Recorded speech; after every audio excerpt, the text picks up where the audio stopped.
to round two?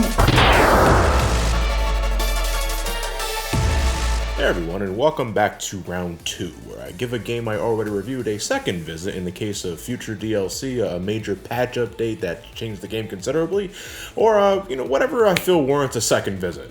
Today's subject is Shantae Half-Genie Hero, WayForward's sequel to Shantae and the Pirate's Curse, one of my favorite titles WayForward has ever published. Originally released in 2016, Half-Genie Hero was made possible thanks to a successful Kickstarter campaign of which I personally invested in myself, but I can't find my name in the backer credits and that makes me sad. Well, we got Shantae 5 on the horizon, so no better time than now to give this another look, wouldn't you say? In my initial review, I claimed that Half-Genie Hero was a fundamentally solid action platformer, but its decision to remove dungeons, a staple since the first game, and its greater focus on platforming much akin to a Mega Man game, made it quite the oddball in the series. Though I missed the pirate equipment from Pirate's Curse as a means of utility and for being incredibly fun to use, the animal transformations, not to mention the surplus of novelty dances you could also purchase, made the game an enjoyable romp regardless, for as much as that meant anyway, since at the time Half-Genie Hero was also lacking in content, and had an unfinished feel to it much like the second game in the series, Risky's Revenge. Since its launch and up until last year, Half-Genie Hero began seeing all of its Kickstarter stretch goals come to pass.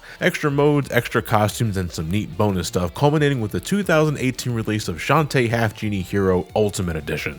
This video will be mainly focused on the content that was added after the initial release. I did spend some time revisiting the main story. I like the blue outfit you can now wear, it reminds me of the magic mode from Risky's Revenge, and I think it's supposed to be a reference to Shantae's original color scheme. It's purely cosmetic as far as I'm aware, so it's mainly if you want blue over red. You can also now buy the Tinkerbat transformation that was originally only available for high-tier Kickstarter backers. It's not quite as broken as the Tinkerbat form in the original Shantae, but it still has a wide attack range and can double jump, which early in the adventure is a pretty handy tool. The most what the hell transformation added was Sophia the Third. Shantae was eventually added as a guest character in Blaster Master Zero, so I guess as a show of thanks they added this, and it did get a laugh out of me, and I tried to stay in the form as long as I could. I know animal forms and such are full of whimsy and fantasy, but nothing beats the practicality of a battle tank that can fire in two directions. Honestly, while the added bonuses are nice, my opinion on the main story is largely the same as my initial review.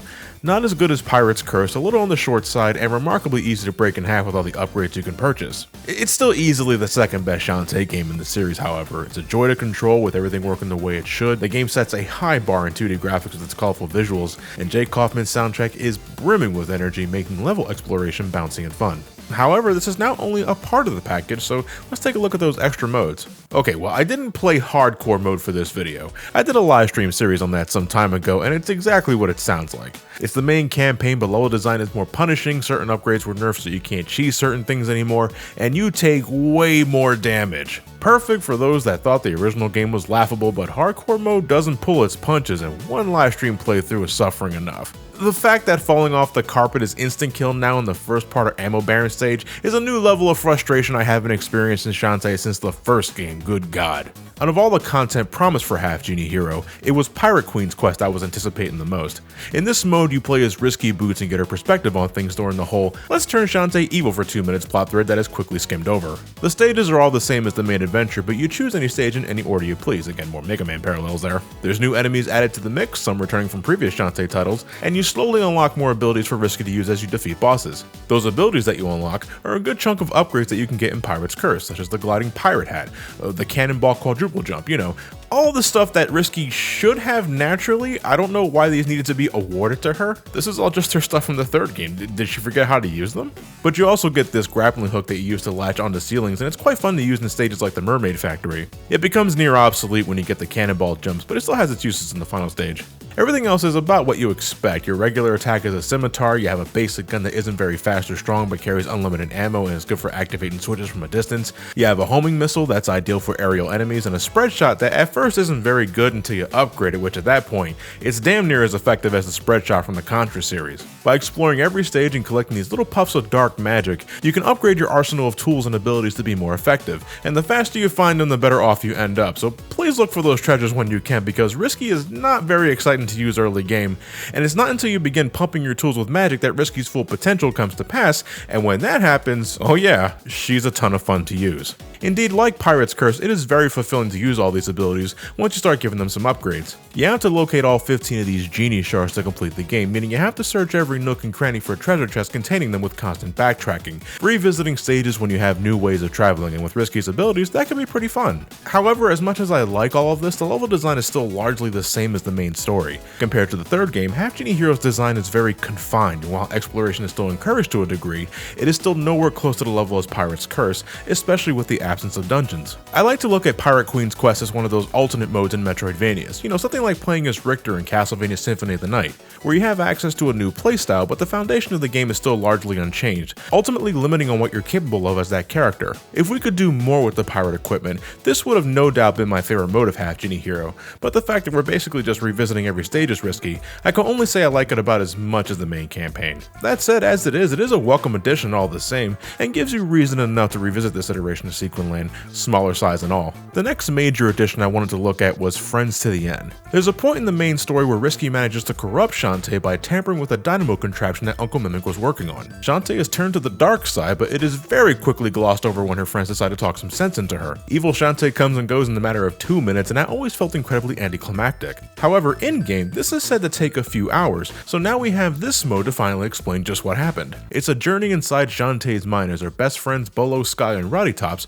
join forces and attempt to snap Shantae out of her demented state. Besides having their own styles of attack, with Bolo using a flail, Sky throwing birds, and Roddy using her detached leg, all of them also have their own special ability that uses up magic, and a secondary maneuver needed to bypass obstacles. Bolo can use his whip to grab onto latches and swing around like Simon Belmont in Super Castlevania 4, Sky can create a temporary platform by using her trusted bird companion Wrench, and Roddy can throw her head and warp to the point where it landed, completely invincible while doing so. You can spam this during boss fights and never take a lick of damage, although fights will take forever if you decide to do that.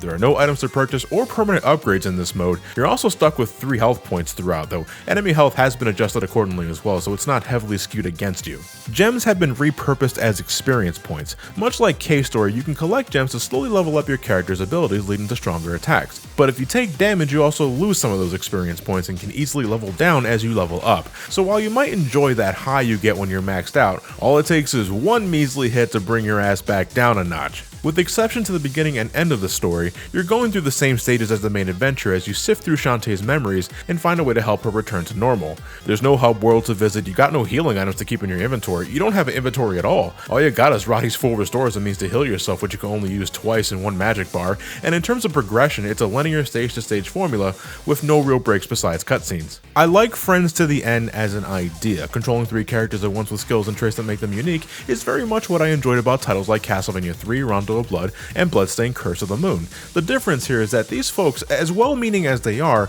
just not that interesting mechanically. They're all a major step down from Shantae and Risky respectively, and the level design is very one-note. Whenever you see a hook or latch, it's time to use Bolo and swing across things. If a jump is too far to reach, it's time to whip out Sky's bird. If there's an impenetrable wall of energy, it's up to Roddy Tops to get past it.